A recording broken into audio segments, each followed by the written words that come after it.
bunuh banyak orang itu bukan baik atau jahat loh. Bodoh atau enggak. Betul. Inkompetensi membunuh lebih banyak orang daripada kejahatan sekalipun. Iya, saya tidak pernah berani ngomong itu di publik, tapi saya 100% percaya, setuju sama. Sembarangan mau naik pesawat, safety ke situ, jebret, nah mati semua kayak begitu. Itu emangnya yang punya maskapai jahat? Enggak kompeten aja. Oke. Terus siapa yang mau disalahin?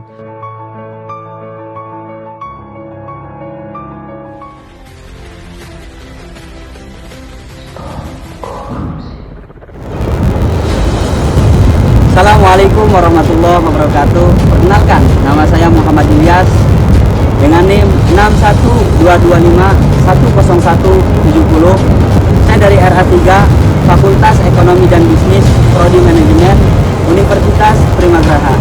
Di sini saya akan sedikit menjelaskan tentang pemberantasan anti korupsi mata kuliah anti korupsi yang dibina oleh Bapak dosen Bapak Robi SH MH CPR. Baik, langsung aja. Teman-teman semua, pemberantasan anti korupsi merupakan serangkaian upaya untuk mencegah, menindak, serta menghapus anti korupsi, penyelenggaraan anti korupsi di negara Indonesia maupun dalam masyarakat setempat. Tindakan ini merupakan untuk mencegah supaya tidak ada lagi pejabat serta orang-orang sekitar kita yang korupsi untuk memakan hak serta kewajiban yang dimiliki oleh rakyat Indonesia ataupun masyarakat setempat. Dampak dalam korupsi merupakan suatu hal yang sangat merugikan bagi masyarakat setempat yang ada di lingkungan sekitar kita.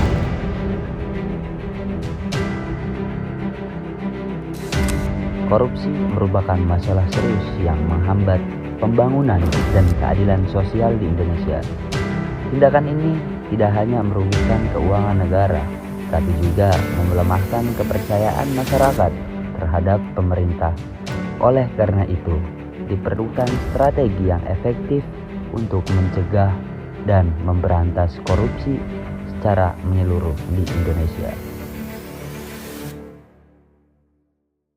Upaya pemberantasan korupsi telah dilakukan sejak lama, namun permasalahan ini masih terus muncul karena lemahnya sistem pengawasan, rendahnya integritas sebagai aparatur, serta budaya permisif terhadap perilaku korupsi.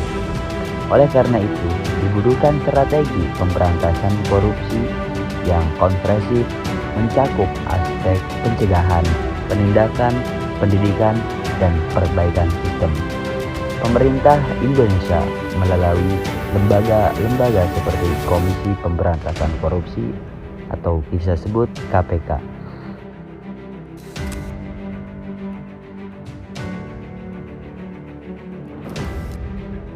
Dampak dalam korupsi: 1. Ada kerugian negara.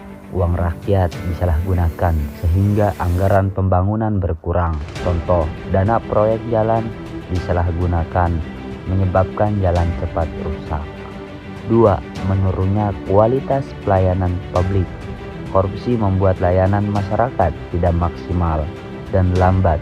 Contohnya, proses perizinan atau administrasi menjadi lama karena harus membayar petugas.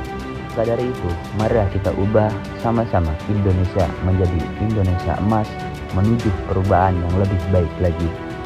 Maka sebelum itu, mari kita lihat simak video berikut. Ini adalah contoh dari kasus-kasus korupsi yang ada di Indonesia.